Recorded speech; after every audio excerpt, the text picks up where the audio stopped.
everyone, and welcome back to Brewtiful Chaos with Kiki. I am your host, Kiki, and I am so excited about today's episode. Because today I'm sitting down with the incredibly talented celebrity DJ Rock. So, DJ Rock has built an amazing career in the entertainment industry. He's the owner of a restaurant and club in Milledgeville, Georgia. He's the tour DJ for the country superstar Luke Bryan, and he's also the DJ for the upcoming Matt Rife Sweet Rife on Deck cruise. Today, we're going behind the music to learn about the man behind the turntables, his journey, his struggles and accomplishments, and what it really takes to build a career in entertainment. So, DJ Rock, welcome to Brewtiful Chaos, and thank you so much for taking the time to be here today. Good morning. Thank you for having me. It's my first podcast, so I'm excited. And luckily, today's my day off. I'm actually in Portland, Oregon. Awesome. Perfect. So recently I saw a picture of you as Little Rocky on the internet. And so it sparked my interest. If you could go back and ask Little Rocky what he wanted to be when he grew up, what do you think he would have said? Oh, at that age, I think that picture somebody was telling me, I think I was in like sixth grade, I think. So probably that guy probably wanted to be Bruce Lee or probably an 80s hairband drummer or a fighter pilot. Fighter pilot, Oh, probably the biggest one because that's what growing up.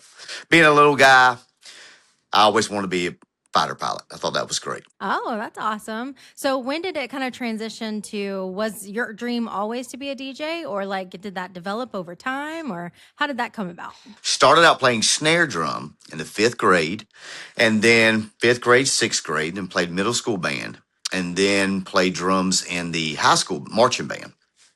And so I was pretty good at drumming, really enjoyed that. My mother's very, very, very musically talented. Sings, plays piano, choir director at churches, does all the things. So growing up, we were made to sing in the choir, which probably helps me get over my fear of being on stage, having to do that at an early age. And then, playing the drums was fun. Never in a million years would I thought I would be a DJ. I mean, I was, I guess, somewhat the kid that showed up at parties, when we had cassette tapes and CDs and just for us to play music, to slow dance and do the things that, young kids do. My love of music comes from my mother. Because she was so musically talented, she loved music also, from Elvis to the Beatles to Motown to, your 70s rock. Then you get into the 80s and 90s, which the 80s music to me is still the greatest, decade of music ever. That's how I'm, I guess, well versed. And that's just kind of never in a million years would I ever thought I would have been a DJ. And then it kind of started. Really? Yeah. And I guess, so when my best friend from home was a bouncer at a nightclub, Statesboro, which was the big bar called Legends. So Oh, yeah. I was going to school at Georgia Southern. He was like, man, won't you come get a job with us? He said, it's a crappy job, just picking up bottles. This is before Statesboro had like liquor by the drink. You could only serve beer and wine. And so I did. I took the job. I'd watch the DJs. And I was like, this is cool. And then I started accumulating my own music. And then one random Tuesday night, the club owner calls me up. He's like, hey, man, I've got like 100 people for a late night party here at the bar. I need somebody to play some music. I know how to turn the stuff on. Do you know how it works? And I'm like, kinda. He's like, good enough. I'll pay you to come up here and do it. So like 11:30 at night, I get up out of the bed, put on some clothes, go up there, start playing some music. And I kind of knew what worked, what I'd seen the other guys do. And it worked for about an hour. And then the club owner, being the club owner he is, was like, I can take my $25 a night bottle guy and put him up there to DJ. So I'm not paying a DJ $150, I think is what DJs got back then, on his band nights. So I would play from like 9 to 10. And then I would play like the 15-minute band break. And that's kind of how it got started. Okay. Yeah. So then how did you transition? Because I know you were the DJ for us back in the day for a college in Milledgeville. So how did you get from Statesboro to Milledgeville? So we had a guy came in, still one of my dear friends today, and I call him, he's my godfather. His name's Eric Long, his DJ Scooby. So they had hired him. They had a bar called the Wooden Nickel So it was in Statesboro also. So he was from Clemson and lived over in Hilton Head. He came down to run the bar. Well, he was what I called the real DJ. He was like the first guy that had like this Pioneer CDJs and all this kind of stuff. Was very vocal on the microphone. So he kind of taught me everything that I know. He's the guy I equivalated all to. He's the dude. So from doing that, he let me start out under him. Then I would do the nights at the Wood Nickel, which was a smaller bar. And then it kind of transitioned to where I was able to start doing bigger stuff. Started doing Legends on the big dance nights where there were 800, 900 plus people. So that's kind of started. So then moved to Milledgeville, December of 2000. Yeah, December of 2000. Started playing there. So when they had what was known as Capital City. Took them about a year to get open. And then once they got open, started playing there. And at this point, I'm doing weddings and corporate parties and Red Bull parties. And Red Bull was just becoming a big thing and all of that. So that's kind of how it started and just kind of blossomed from there. And I'd still go back to Statesboro and do some shows too. Oh, okay. So did you ever think in a million years that you would be Luke Bryan's celebrity DJ? Never. Never. It was, it was funny. The story behind that. So when Luke first started, he does these things every year called Farm Tour. And this is where we go out in the field and we just set up a stage and fencing and put anywhere from 15 to 20,000 people in the middle of a working farm during their off season and have a big farm party. So in doing that, we did that the first 2, maybe 3 years. I think I was parking cars. That was how I started out. And so I guess Luke was opening up for Jason Aldean. I can't remember if it was the first or second time. They did it like 2 years in a row. And I was at the first show in the dressing room with Luke. He was about to walk out on stage, and I hear a guy playing what sounds to be a DJ. And I look at Luke and I said, is that a DJ playing? He said, oh, yeah, that's DJ Silver. I was like, well, I want to do that at Farm Tour. And we just kind of laughed it off. And he looked at Carrie, the manager, and she was like, let's talk about it in October. We're like, okay. So this is like the 1st of June. So then we get closer to Farm Tour, and I bring it up, and they're like, yeah, let's try it. So in doing that, I think there was a guy from like Dick Clark Productions that was there to see Luke, to pitch something to Luke. Ended up seeing me DJ, brought it up to Carrie. Next thing I know, Carrie calls me. It's like, hey, there's a guy that wants to meet with you about a possibility of some kind of show or something. Saw you do your thing at Farm Tour. I told him I'm your manager, and they want to set up a meet in Nashville. So I was like, okay.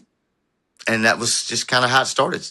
Nothing ever came of it, but that's just kind of how it just, from me being there, from folks coming to see Luke do his thing, saw me do my thing, and then it just kind of just organically has just grown. So I owe it all to Luke and Carrie. Okay. So Right. I know Luke Bryan used to perform at Capital City and, he used to Yes. travel around Georgia. So did you know him from way back when?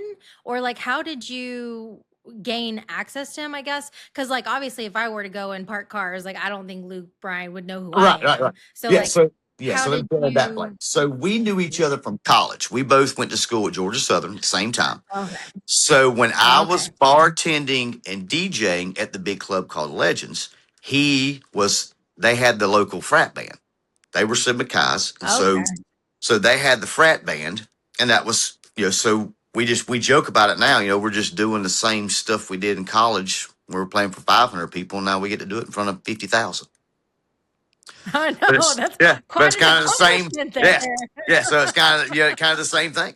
So yeah. So that's how I got started. I would like I was saying, how it kind of got started was I would bartend, then I would jump from behind the bar. I would play like an hour before the band came on, and then the band would come on, which is usually Luke and them. Then they would take like a 15, 20-minute break somewhere in between. I would jump up there, DJ, play the booty shaking music. Band would come back on, close it out, then I would go back to bartending. Okay. So that's just kind of, yeah. And then once things got bigger for him, once we started doing the Farm Tour thing, and then when he started skyrocketing and then started doing stadiums, and they were like, all right, need a DJ. Come on, we're doing stadiums. So I kind of skipped the whole actual touring thing and just went straight to doing like stadiums. And I think we've done 40 something That's stadiums. amazing. Yeah, we go from, I did spring break and of course, farm tours, Mexico, crashed my playa. And, and then in 2019, they were like, all right, come on the road. So I've been on the road with them ever since, full time. That's awesome, man. That's living the dream. That's exciting. So now that we're talking about Luke Bryan, what's one of the coolest parts of being a part of the tour and performing in front of 50,000 people? What kind of stories do you have behind the scenes? Like, what's the coolest part of living the dream? I would say probably the best part that I've learned from, now it's 6 years, 7 years now. It was 6 years, I think we minus the COVID year, is the coolest part about the organization here is everyone involved, from our crew to our bus drivers to, everybody that's out, our, what I call the road family. We are just that. We're a family, and I have a chance to see how other camps work and those things, and just nothing really compares to ours. I mean, it makes it fun, when you're out and you're on the road for this period of time, and you're away from your families and significant others and all the things, and it can get lonely if you don't have the right people. And we're just so lucky that this group that they have put together is, been together for a long time, and it really is like a family. So it makes the time, we just, I mean, everybody has bad days, but we all love what we do, and we get through it together, and it's just fun. We're always laughing. I see other people like, man, y'all just have such a good time. We're like, yeah, we do. This is what we do. This is fun. It could be worse. That's awesome. Yeah, no kidding. Yeah, it could always be worse. Awesome. Yeah, that's awesome. What does it look like to be the DJ from start to finish? Like, what does that look like when you walk out on stage? What's your like rituals to like, performing? And then like after, like, what's the behind the scenes stuff? Mine's pretty easy. Now, I do like to joke that I play longer than everybody except for the headliner. That's because I'll start most of the time, if doors are at 5 o'clock or 5:30. I start everything out. So I play for an hour, hour and a half. First band comes on, then I do in between. So for me, I'm the first one in there making noise when they open the doors. So I get to watch everybody come in, and I like that because then I can kind of facilitate in my own head how I want the night to go. I get to play what I want to kind of create my own little vibe. I try to cure that vibe to whatever artist is coming up behind me. So all of a sudden, I'm not going from something crazy EDM, and all of a sudden they're a traditional country artist. Not a real good look for me or them when they're just like, oh my God, I got to go behind this, or vice versa. Yeah. So I get to curate my own little vibe and get things ready for them. I really don't have a ritual. I don't guess for the most part. I just try not to get nervous. Sometimes rituals can make you get nervous, I think, because if you miss something, you're stuck in your head. You're like, oh my God, I didn't do this, I didn't do that, real rushed or something, So I try to stay away from those as much as possible. I am known to have a beer or two on stage. That probably knocks the nerves off. And that's probably about it. I try to, it takes me a few nights to kind of get things together as far as how I want my sets to go and kind of the vibe I want to set. But after the first few shows, music pretty good to go then. Okay. So I guess that's one question I have is like, what was going through your mind when you first stepped on stage, knowing that you were about to perform in front of the stadium of, I guess, what is it, 50,000 people? So, what was going through your mind? I'll take it back to farm tour. So, I'll go before that. So at Georgia Southern, the bar that I was playing at, it would hold, 1,000 people. So on a good Thursday dance night, which was the big night, you play for 1,000 people, which was awesome.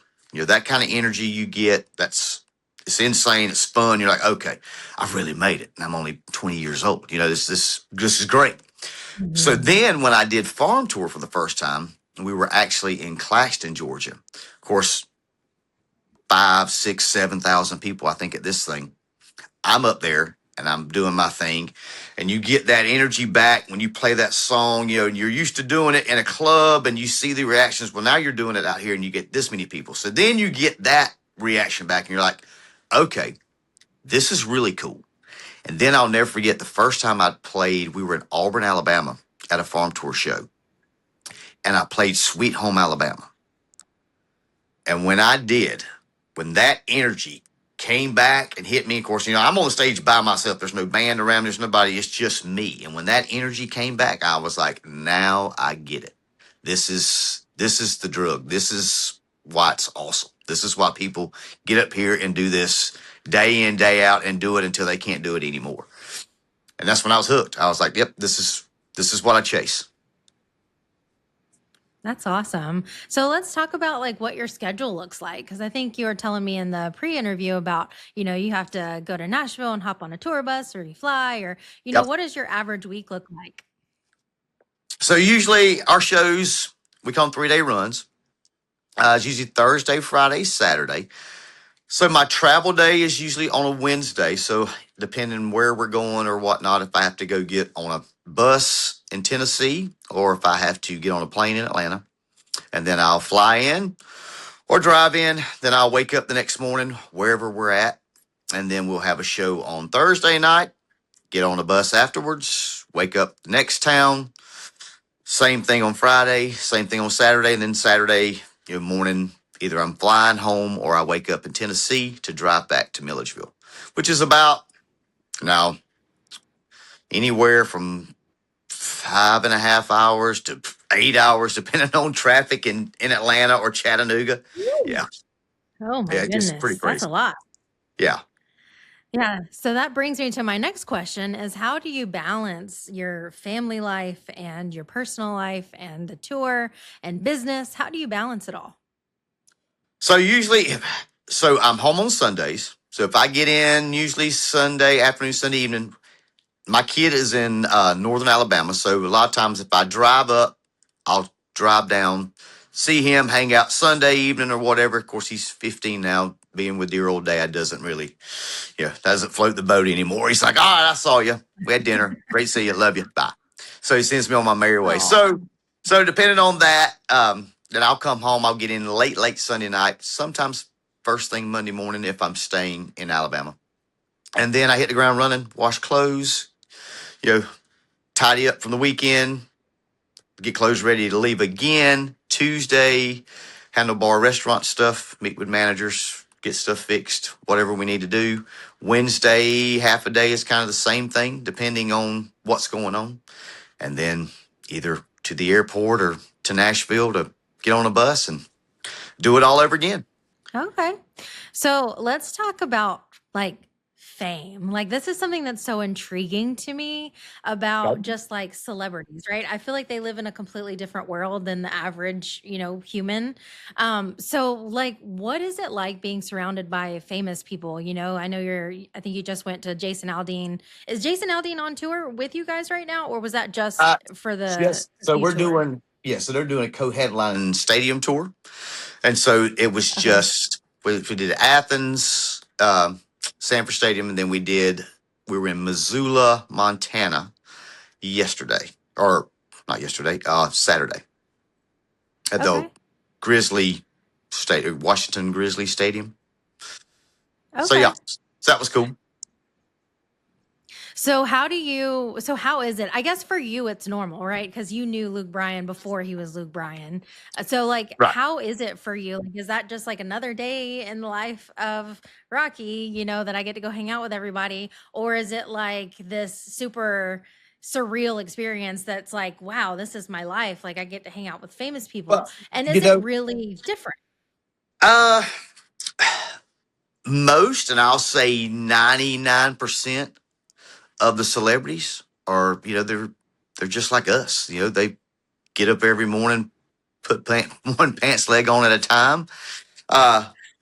Most of them are just, they're down to earth too. Most of them don't like to be treated like celebrities. They just want to be, like everybody else. Of course, it's hard because they are celebrities. Um, Luke, I see as the same guy that went to college with, so that's really no different. It is pretty cool to meet some people. I'll say one of my moments is I met George Strait, which was cool. Okay. I was in Vegas, wasn't expecting that. Just kind of walked up, and they called me down there to go. I forgot what it was, to go do something. And I get down, I'm in a t-shirt and flip flops and gym shorts, and I'd flown in. I'd worked the bar the night before. It was at ACM Awards. I'd worked the bar the night Oh, before, okay. so took the red eye out that morning. Landed in Vegas, was going upstairs to take a nap, and then they called me. I guess we were going to the pool or something. And I walked down there, and there stands Luke and tour manager and my best friend and another guy, and then this other guy standing there about my height. He's in a fishing shirt and a dad cap, flip flops, and I'm just bebopping up there like, what do y'all want? And the closer I get, they were like, hey. I'm like, hey. Now look, I'm like, oh shit, that's George Strait. So then we go around and everybody's like, hi, I'm George. I'm like, hi, I'm Rocky. I was like, well, this is cool. Then That's awesome. yeah, then meeting like Dave Matthews for the first time. Dave Matthews was great. I mean, that guy could be a professional comedian, Wow. and he was just, just down the earth, guy. Um, Several, football players and coaches and all those things. I mean, they're just most of them. Now you run across a few, but luckily I haven't. Or not very many. Gotcha. So gotcha. Yeah, because that's my thing, right? Is like I just, like you see all these TikToks that's like the underworld of fame. And so I just wonder if it really is like this, secret, that nobody really knows what it is unless you're in it. And or is it just really just normal people They're just just normal like you people. and me? Yeah, yeah, they're just normal people. That you'll be surprised. They'll just walk up and you're like, aren't you so and so? Yeah. And they're like, yeah.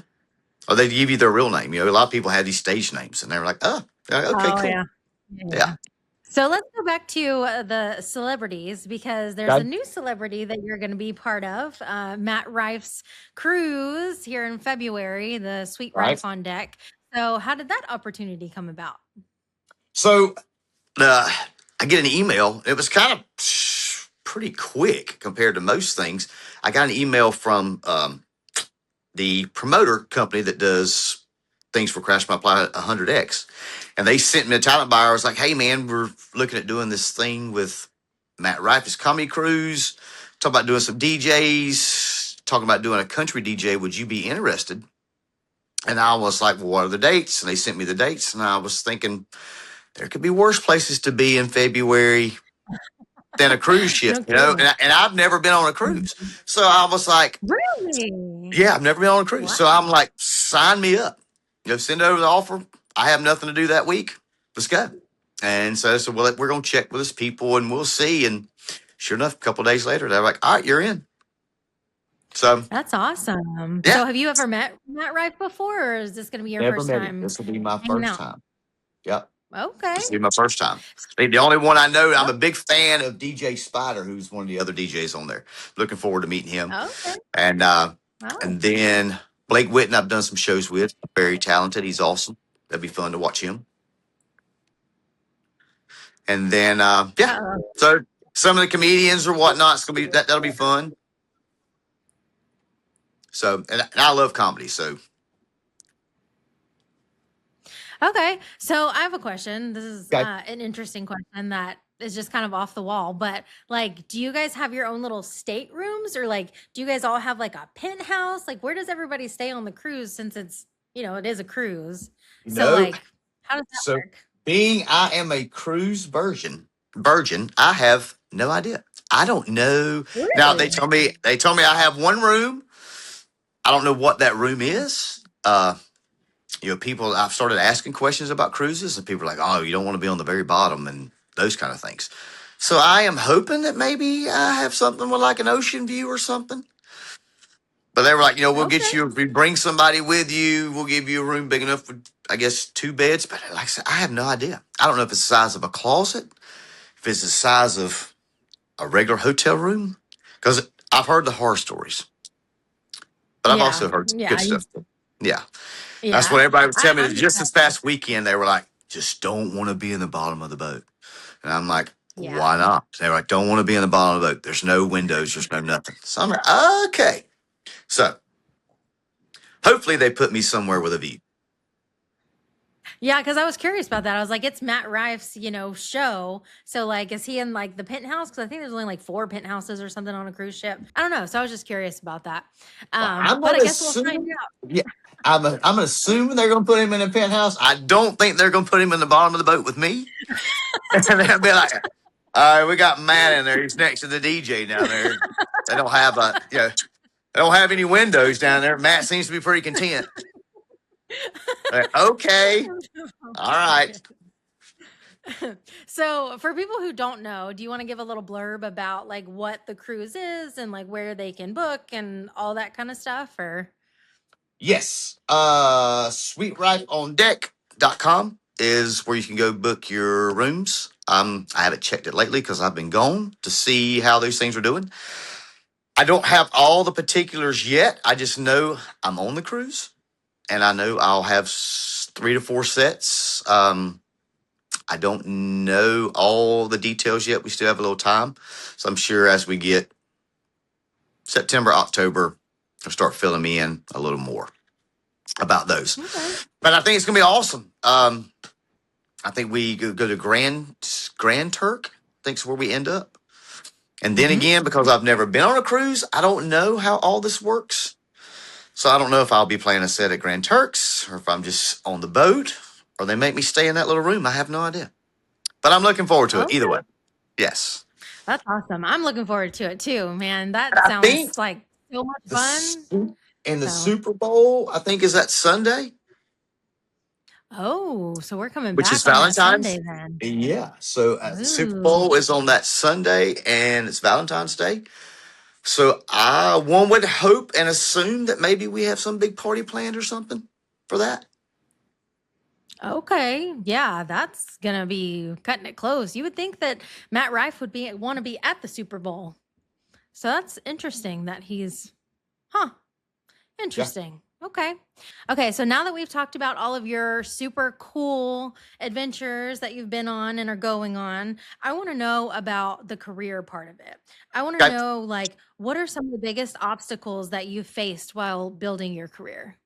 I never really thought it would be a career. Um, when I started doing it in college, when I started doing private gigs, and then I was doing the bars a couple of nights, I was like, okay, back then you could make about as a college kid, $700 a week was great money. I was making more money than my friends that had graduated with teaching degrees, and I was like, okay, this is I can do Yeah. this bartending, and I love the nightlife. I love you know bartending. I love DJing. I loved all the things about it. And so in doing that, bartending was great. Was doing great with that. Then started DJing some. Really fell in love with the DJing. Then I started, and then it just kind of grew organically. I go from doing bars, and it's like sororities. Hey, we have a formal coming up or a date night. Would you come do that? I'm like, okay, that's cool. And then it was the same thing with the fraternities. Hey, we're having a late night party. Back in the day, I would be playing a bar, and then the bar would close at 1 o'clock, and then I'd have frat guys come up and say, "Hey, man, what would it take for you to come play at the duplex tonight for another hour?" And they would like pass the hat around and come back and hand me like another $50 in cash and like, "Will you come play for an hour?" So then I'd go play these frat parties, just that we threw together in 10 minutes at the end of the night, and then I would play those things until 2 or 3 in the morning. And that's kind of how I built my little following, I guess, at Georgia Southern. And then kind of the same thing happened when I moved to Millersville, started doing those things. Then I got into doing corporate gigs, Christmas parties, started doing Relay for Life. Like I would drive all over, it was in South Carolina, and I'd go anywhere from Greenville all the way down to uh, almost Lake Hartwell or whatever, Clemson, all those places, and play for 12 hours straight doing these Relay for Lives, and just to make money and just try to build the brand. And on top of, I'd stay up all night, go pack everything up, go find a well lit gas station, and take a power nap and drive back home and sleep and get up and do it all over again. Play the bar that night. So Wow.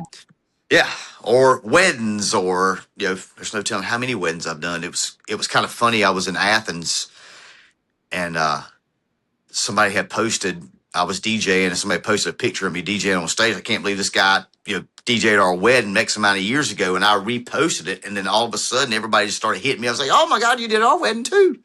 There must have been like 14 or 15 weddings, Aw, couples in there. I'd done their wedding, so that was cool. And just by that's doing that, awesome. those things just kind of, I think it's very important for, young DJs that don't really know what you want to do. Everybody wants to be either a John Summit or a Calvin Harris or a David Guetta or something like that. I think, Mhm. for me, I've been successful because I'm very versatile. I can go most places and, you know, do whatever. If I show up at a party and it's 70-year-old folks, I can play 50s and 60s music, to set a vibe and for them to have a good time. If it's people in their 50s that want to hear 80s and 90s, I can do that. Or, if I need to go step into a club and play John Summit and Future and Lil Wayne, I can do those things also. So for all the young DJs out there, be versatile. Be versatile. Learn your music. That's the most important part. Nobody cares if you can scratch and do all those things. Of course, that's great. But be versatile. Know your music. Yeah, you Be were able to go awesome back anywhere. in the day. We jammed out on your Thank dance you. floor. Those were fun. Those were fun. Those were So, fun. yeah, yeah. So was there ever a moment where you questioned whether you wanted to give up or, that you wanted to quit? Yeah. So, it kind of gets me to like, managing the bar, owning the bar now. There was a time probably early 2000s, maybe 2004, 2005. I'd done a bunch of weddings, done a bunch of, corporate stuff or whatever, was playing the bars. There was music to me wasn't that exciting at the time. Um, I just, nothing new just really excited me. And I just kind of like put it on the back burner, the DJing thing. That's when I got into managing the bar, the club. Um, until I just finally found, till I got back into it and got kind of excited about DJing again.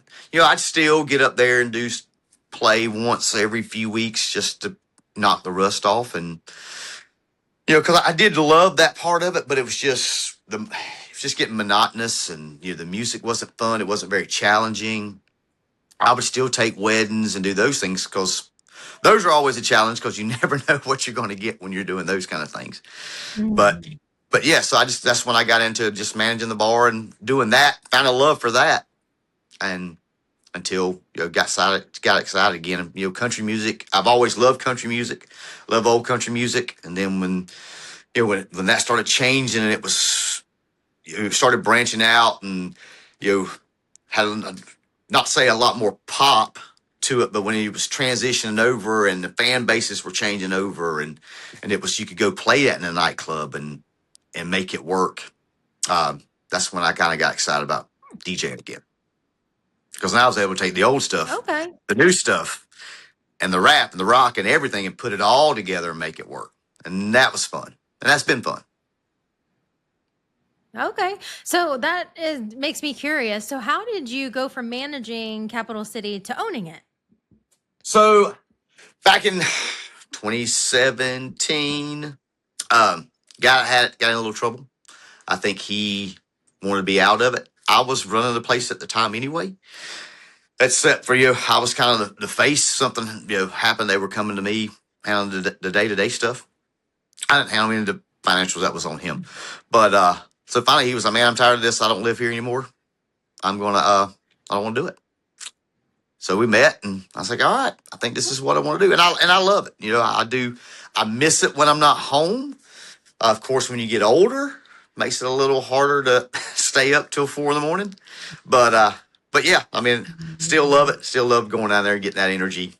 It hasn't changed. College kids still college kids. They're going to party and have fun Oh, and do crazy stuff, and so it's fun to go down there. And I say it keeps me young for the most part. Okay. So, I was noticing on social media, do you have a TikTok account for Capital City? Yes, yes. It's called it's Okay. Ned Kelly's What's it? now. Capital City. We did away with Capital City in 2018 when I took it over and changed the name. We called it the Tavern, but now Okay. it's called Ned Kelly's. Okay. Because I was looking and I think I saw like a bowl. Do you have a bowl in there now? We do. We have it. Yep, we have a mechanical Like a bull. Yeah. That's awesome. So Yeah. so it's been so long since I've, been there. So can you give me a little rundown of like what that looks like now? Like with a Well, bowl and so the dance ours. floor and So like Friday nights, we call it our bull night, which is usually kind of like our country nights. If you remember, like back in the day, Friday nights were always our band nights, those kind of things. So when the Mhm. bands, there was a time where bands just kind of faded out. Nobody wanted to pay to cover to come see bands. If it wasn't a national act, nobody wanted to come see them. So trying to Okay. figure out what to make work on Fridays, got a mechanical bull, and that thing took off. Well, then of course, about the same time we did that, I was DJing, starting to do some of the country music stuff. Plus, country music is finding its new fan base. So the younger folks are Okay. into it. And so then we're like, okay, Okay. well, now we can put a mechanical bull out here and do country music and make a night out of it. And so that's what we do. And so, of course, now we don't leave it out there. We bring it out. We've got it all packed up. And then we bring it out and set it up on Fridays, and everybody rides the bull, and we play some country music, dance them a little bit, and makes for a great night. And they love that thing. It's it's there's some good stories on that one. That's awesome. So do you have somebody else managing it while you're gone? Yes, I have a general Or manager. are you Yeah, doing it all? yep, I have a general manager. I've learned when I started Okay. traveling and doing all the things, yeah, had to get some help. The only way to make it work and I be gotcha. successful, we got to have a great team. So luckily, I've been very fortunate to put together a good team, and so yeah, couldn't do it without them. That's for sure. That's for sure. Gotcha. So speaking of team, how did you come about having a manager and like I guess this is kind of where it transitioned from like, amateur DJ to like when did you realize that you needed a manager and like what was the concept in that and like how is it having a manager? Oh, so my manager's Carrie Edwards. She owns KP Entertainment, which she also manages Luke and manages Cole Swindell and Dylan Scott and Chase Beckham. So she keeps me in check, and all of my hard questions I go to her with, and she tells me how it is and how it's going to be, and that's what I do, and it works. I gotcha. Yeah, So so I guess everything goes through her now. So like if somebody wanted to book you for something, then they would go through your manager and that's kind of how that works yeah, now or most of the time. Yeah, most of the time. I run everything by her, so she knows. okay. Now, some And things, so what she knows I've got a pretty good head on my shoulders, and I've been doing this a long time. So a lot of things, I do on my own, but most of everything I run through her. okay.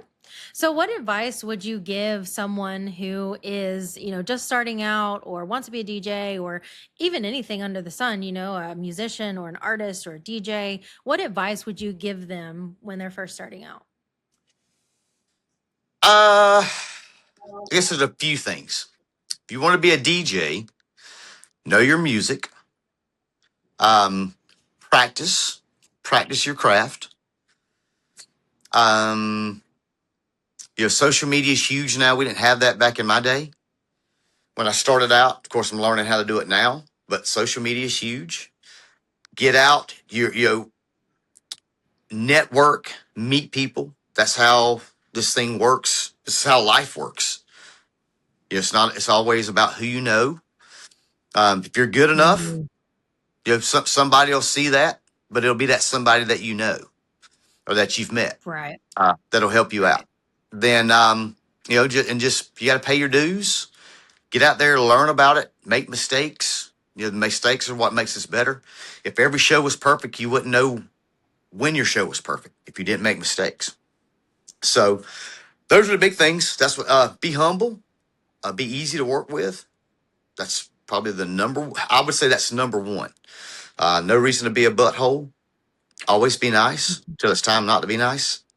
Um, yeah, I think that's probably what's got me the furthest. Is I don't really meet any strangers. I try to be nice to everyone. Easy to work with. Know your stuff, and that helps you out. Okay. So now that we've talked a lot about your careers and accomplishments, I want to know, like, who is Rocky when the music stops? Like, what does it look like when you're at home and alone and everything else is quiet? Uh, well, I do have to take. I learned a few years ago. I have to decompress. I am a people person. I'll say that all day long, but I like to get home on Sundays and just shut it down. Just quiet, stare at the TV. I call it my reset and recharge. Just, I need that half a day or a day or whatever just for me to kind of, get myself back. And then after that, I'm good to go. Love spending time with my kid. Try to do that as much as possible before I get home and, have to sit down and reset. And, when you own a business or a couple of businesses, if you consider this a business, uh, it's hard. So you just you have to make the time to be able to do those things. And I have to make the time to do that to keep me sane. If not, after a couple of weeks of running hard, it's just like, okay, I just feel myself go crazy. So then I just kind of have to, pump the brakes. All right, let's shut it down, rest a little bit, and then go. So, what does your kiddo think about you being a super celebrity DJ now? Well, he keeps me. Kids are the greatest thing in the world for keeping you grounded and humbled, and mine is the best at it. So a lot of times, I guess probably one of the coolest things we were. I'm trying to think what was the first. Oh, he was in. I guess he was in grade school. Had to been third, maybe fourth grade. He goes to school and I call him after school or whatever, and he said, "Daddy, I told my teacher what you did today." And I said, "Well, what did I do?" He said, "Oh, I told her that you worked for Luke Bryan." And she said she didn't believe me. And I said, "What?" He's like, Oh, "Yeah." She said she didn't believe me that you worked for Luke Bryan. He says, "So I pulled up your Instagram and showed her. And now she knew." And I was like, "Okay, that's a good way to do it." So he pulled up the wow. pictures. He showed her the receipts. Then after that, she was like, "Oh."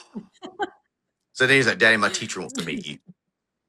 So that was a cool Oh, moment. yeah, That's I when I was like, know. okay, well, because you really don't think about it. I don't think about it that much because if you ever notice, I don't post a whole lot of pictures of like me, my face. Because one, I don't think I'm a celebrity. If I'm a celebrity, I'm like an E or F list celebrity. I'm like the very bottom. Like that guy might be somebody, but might be. I don't know. So I don't really consider myself that. Oh, But yeah, so those are pretty cool oh, moments. Or like when he brings a friend to a show, and we had him back there, and of course they look at me and are like, well, I mean, I'm just dad and Caden's dad. And then they see Luke. Well, oh, there's Luke Bryan. I'm like, oh, yeah. Oh, we get to meet him. I'm like, okay, yeah. So, oh, that's but awesome. yeah.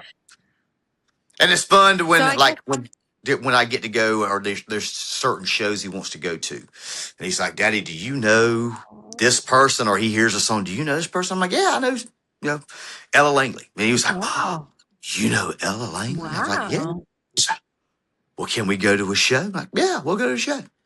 So then we go to a show. that's So he's like, yeah. So he awesome. thinks those things are cool now. Yeah, which I enjoy. Yeah, that's Yeah. stellar. Can I be your kid? Just Yeah. kidding.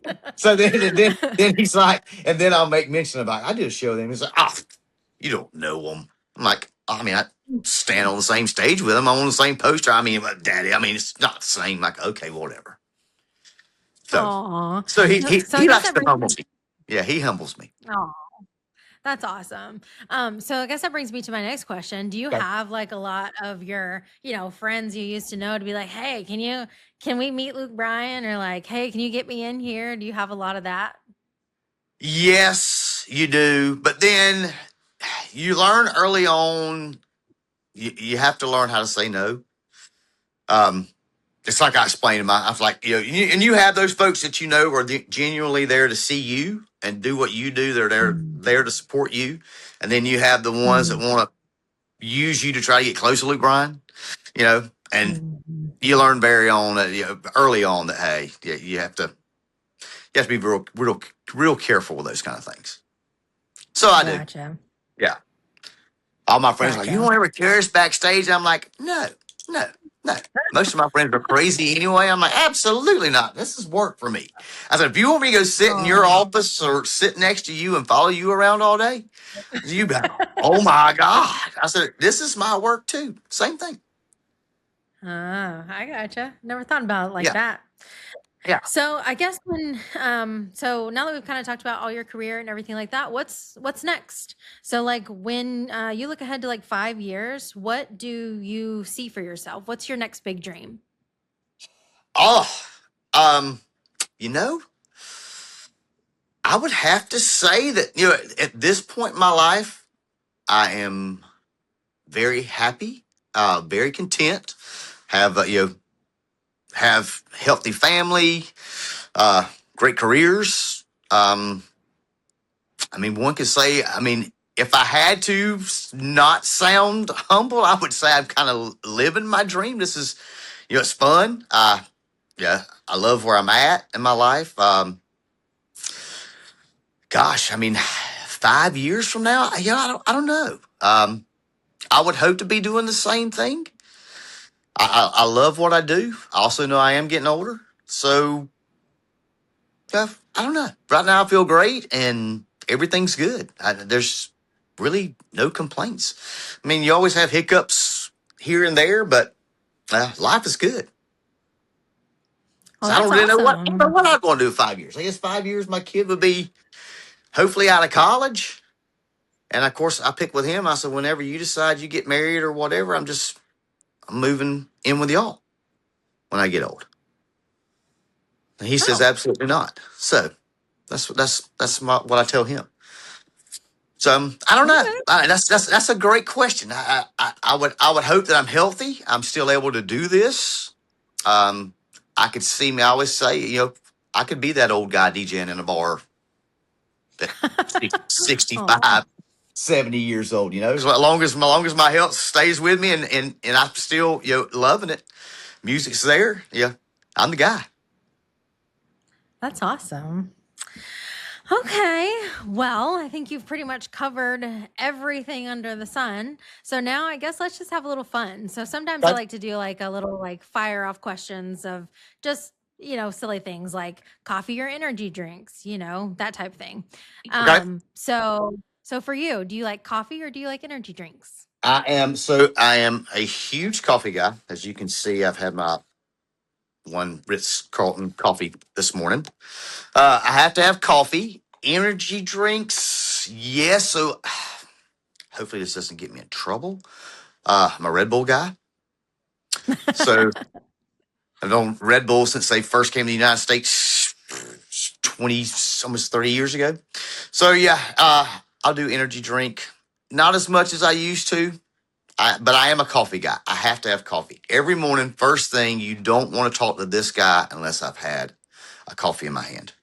All I need is like the first Okay. couple of sips to get me going, and then I'm usually great. But when there's no coffee, yeah, you just probably don't even want to talk to me. Aw. So do you prefer early mornings or late nights? Ooh, so in this industry, late nights for forever. I will have to say, in the last couple of years, few years, I've tried to do less late nights, more early mornings. So I'm Hmm. kind of getting to where I like the early mornings. Um, but I'm still going to have to say late nights. I'm Okay. learning. I'm learning. So, who is the biggest celebrity that you've ever met? It's kind of hard to top Luke Ryan, but Oh, let's see. Gosh. All right. So I will have to say, for me, probably one of the coolest. So one of my favorite bands is Poison, the 80s hair okay, band Poison. yeah, So meeting Brett Michaels and getting to hang out with Brett Michaels and hearing stories was a bucket list thing for me. That was awesome. that's Um, awesome. I would say another celebrity that was cool, of course, meeting George Strait, even though it was brief. Um, Gosh, of course, there was Dave And so, how Matthews. do those celebrity moments happen for you? Are you just like chilling at the pool and just a celebrity just like walks by and just like, "Hey, man," and he's like, "Oh, hey," or Yeah, like, how does it? How does that or you're happen? standing side stage or whatever, where they come over to the bus and you're just kind of just all hanging out, and you're just like, okay, these people are great, and they're just doing the same thing. They're wanting to meet you like you're meeting them, and that's just That's most of awesome. them are just they're just as cool as you and I talking, and Oh, they that's just cool. they like to be and they like to be the same way. I've That's met, awesome. I've had a chance to do two governor inaugurations for Governor Kemp, Georgia. He was great. Enjoyed those. So, what is your favorite city to perform in? Ooh, it kind of varies from, I'll say, from year to year. Um, this year, I will have to say we were in Wichita, Kansas, playing an arena show, and that crowd, like from the beginning, was like rowdy, and they were like picking people up and like crowd surfing and all the things. That was probably one of the most fun this year. Um, at to play Athens, Sanford Stadium, being a diehard dog fan, um, that was a bucket list moment for me. Um, gosh, in the past, Raleigh, North Carolina has always been fun. Um, can't beat Crash My Playa. I would recommend that for everyone. If you are, you know, from your mid 20s to your 60s, I would say if you want an adult spring break, that is the thing to do. Is go to Crash My Playa. They're fun. Can't beat those. Of course, I think this year it's Hardy, Luke, uh, Thomas Rhett. I think I saw that again. We do pool parties during the day. It's all inclusive resort. Then we have the shows at night. There's always something going. Then we have late night shows after the main stage. So, Oh, wow. it's the price point's great. So you don't have, you don't worry about, riff raff or whatever. It is, it's a great crowd, great thing to do for 4 days. If you want to get away, especially in January, get away from the cold weather, come to Mexico. It's 20 minutes it's in Cancun, 20 minutes from the airport. I mean, you just can't beat it. Hmm, All inclusive, nice. 4 days. It's fun. That sounds fun too. Because I'm just going to go party with you. I'm just going to follow all your fun events. That's right. That's right. That's right. We start in the morning at like 11. We do start at pool parties at like 11. And then that goes until like 3. And then you get like a 2 hour break. And then we go to the main stage. And then it's main stage shows. And then we have, after main stage, then we go to the late night parties. And then we're done by like 1 a.m. and we get up and do it all over again. Huh. Well, now I know where For that 4 song days. came from. The margarita, two margaritas, That's it. That's it. Yeah. Luke Film the Bryan video. song. Yeah. Yeah. Film the video down there. Yeah. So, okay. So, what is your favorite song to hype up a crowd? My perennial go to, my favorite, Usher. Yeah. Really? Yes. No, Huh. I don't care where you're at, Wow. whether you're in, Seattle, Washington, Atlanta, Georgia, you know, uh, I'm in Guilford, New Hampshire.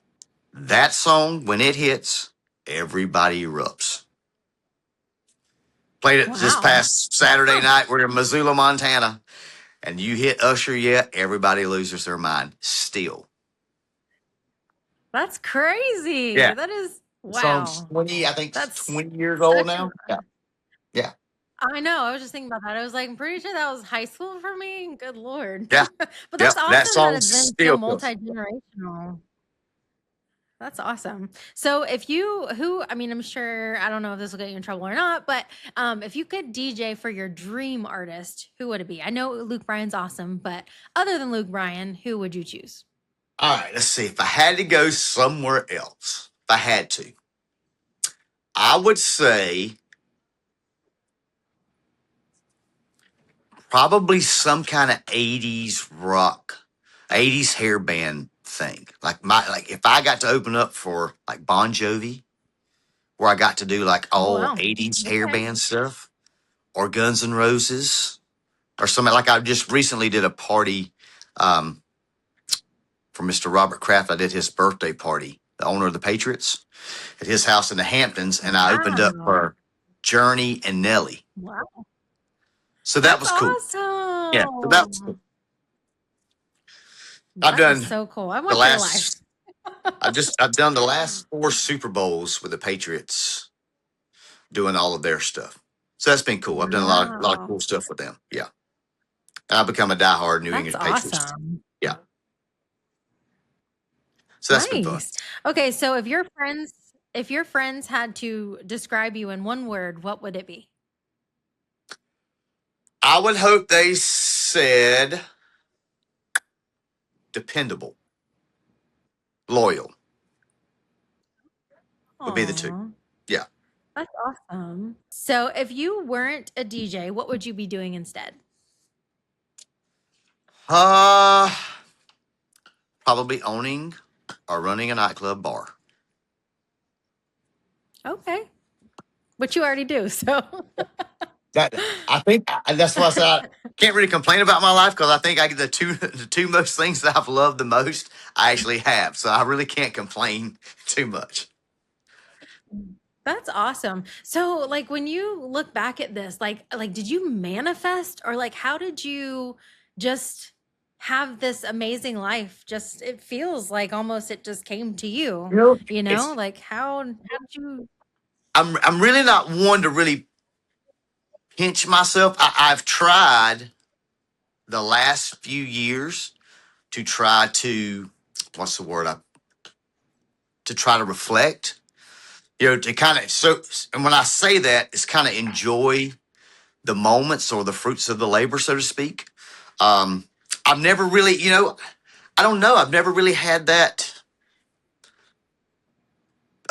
moment to where, oh my God, this is great. I guess when I first started working at the bar in college, and I was the more or less a trash guy, but I loved the energy of that. I love the energy of watching people dance and the music and just that seeing everybody have fun and just that energy to me was great. I was like, this is I love this, and it wasn't because of course I'm working, so I'm stone cold sober. Wasn't on drugs, wasn't on drinking. It was just that energy itself was what kind of drew me to it, and so from that. Working my way up and starting at a bar back, and then I started checking IDs, and then I started doing bartending, and then from that going into the DJing side, and now you get to bartending and you're kind of facilitating things, and you're learning about hustle and bustle and how to deal with people, and on top of you're getting all that energy too, and so I mean it was just kind of the perfect thing. And then I go to DJing, and now you're the guy that's kind of facilitating that energy. To me was a bigger responsibility. And I was like, this is cool. And so from doing that, you know, that's kind of blossomed into where I'm at now, where I'm sitting in Portland, Oregon. But then at the same time, that also blossomed to me now having a bar, restaurant, nightclub also. So, I never really manifested. It was just kind of like, okay, I love this. And maybe that has something to do with it. Maybe, the good Lord seemed fit. And okay, this guy's heart's in the right place when it comes to these things. This is what I'm going to stick him doing. So I thank him I That's do thank the Lord awesome. every day for that. Yes. That's awesome. All right. Well, I think, is there anything else that you want to say? Or is there any, do you want people to follow you on social media? Or, kind of what do you want from the audience? And is there anything you want to tell people? Is there any final comments, questions, concerns? You know, I try to live by this. Of course, it's hard some days, but just be a good person. Um, you know, Try to do the right thing, be a good person, be good to other people. That's what gets us, that's what should make the world go round, and, just be a good person. That's it. With a little bit of luck and some hard work, chase your dreams. Don't be afraid to chase your dreams. Don't be afraid to fail. It happens. It happens all the time. You just got to get back up. Keep going.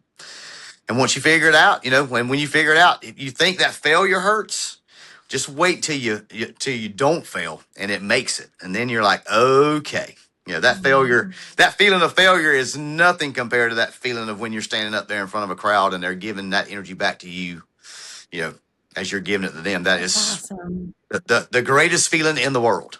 There's nothing that trumps that. So keep going. That's awesome.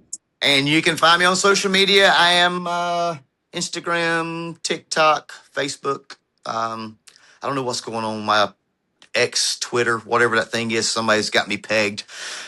I don't know. So if you get anything from me on that, it's not me. But yeah, Instagram is _DJ Rock. I'm just DJ Rock on Facebook. And I think it's just DJ Rock on TikTok.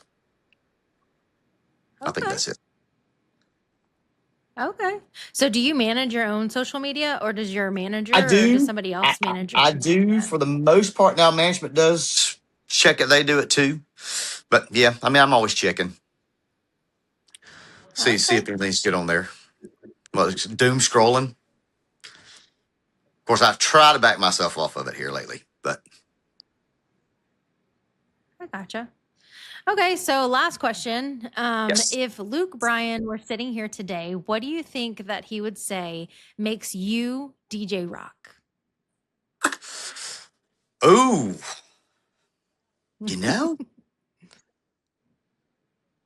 that's a great question. I think he would say, I know what songs he likes, and he knows I know how to put them together, how to make it work. I guess Okay. I would have to assume that. I don't like assuming things, but I'm just going to assume that he would say he knows he knows what songs I like and he knows how to put them together. Okay. Awesome. Alrighty. Well, thank you so much, DJ Rock, for joining me today. I genuinely appreciate you taking your time to share your story with me. It's been fascinating. It's been so interesting. And I loved learning all about all the famous people, your journey, how you got Well, thank here, and all the things. So I really appreciate you being here. And I think so many people are going to walk away inspired from this, not just because of your success, but also because of everything that it took you to get here. And so I wish you continued success with Luke Bryan and Matt Rife. So thank you so much again for taking the time. I really appreciate it.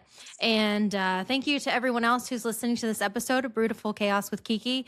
If today's conversation inspired you, be sure to subscribe, leave a review, and share this episode with someone who's chasing a dream of their own. Remember, success rarely happens overnight. Every dream starts with one small step, one opportunity, and the courage to keep going when things get hard. So until next time, stay kind, stay authentic, and keep embracing the beautiful chaos of life. I'll see you next episode.